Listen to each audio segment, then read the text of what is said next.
Bonjour à tous et bienvenue sur ce 8e épisode de Reactive Ekin, le podcast. Aujourd'hui, je vais vous donner 3 informations sur la vitamine E. La vitamine E, elle est hyper importante dans la ration de votre cheval et très souvent, les chevaux sont carencés en vitamine E et je vais vous expliquer pourquoi. Première information, la prise de sang ne permet pas de savoir si votre cheval est carencé en vitamine E ou non. En effet, la vitamine E est liposoluble.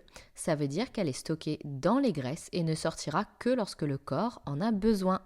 Donc les chercheurs ont mis en avant que si la prise de sang était effectuée le matin, le soir, avant ou après le travail ou encore avant ou après un repas, les résultats n'étaient pas du tout les mêmes. Par exemple, après le travail, le taux dans le sang est beaucoup plus élevé car la vitamine E est nécessaire pour lutter contre le stress oxydatif. Information numéro 2. Si vous donnez de l'huile à votre cheval ou un aliment riche en gras, il est hyper important de lui donner de la vitamine E en plus. En effet, lorsque le cheval utilise l'huile comme source d'énergie, du moins le gras au travail, il va créer du stress oxydatif. Et pour lutter contre ce stress oxydatif, le cheval a besoin de vitamine E. Donc quand vous apportez de la vitamine E, quand vous apportez de l'huile, il faut se dire qu'il faut apporter à peu près 100 unités internationales de vitamine E pour 100 ml d'huile.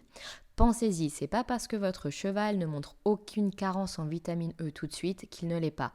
Et donner de la vitamine E peut vraiment aider à limiter l'apparition d'arthrose. Et la 3e information que je vous donne, la vitamine E est hyper importante pour la santé musculaire. Ce n'est pas un mythe. Mais donner de la vitamine E, ça permet de réduire les micro-lésions au travail et du coup d'augmenter le temps de récupération, du moins de le diminuer. Votre cheval récupérera beaucoup plus rapidement et il aura beaucoup moins de lésions musculaires. Et allez, ça faisait un petit moment que je vous avais pas donné d'infos bonus, alors c'est parti. Attention à la vitamine E que vous achetez. La plupart du temps, c'est de la vitamine E synthétique et du coup, le cheval n'est capable de l'assimiler qu'à 60% environ, ce qui est très très peu. Donc il vaut mieux acheter de la vitamine E naturelle, elle est souvent plus chère, mais au moins votre cheval sera capable de l'assimiler correctement. Donc sinon, si vous avez de la vitamine E synthétique, dites-vous qu'il faut donner à peu près le double de la dose préconisée.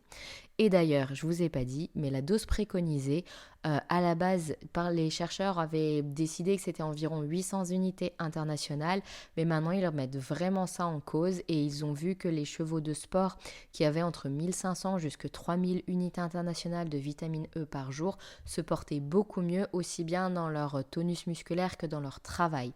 Donc voilà, la vitamine E c'est quand même hyper important. Dites-vous que la majorité des chevaux sont carencés, donc pensez-y. Voilà, j'espère que cet épisode vous a plu.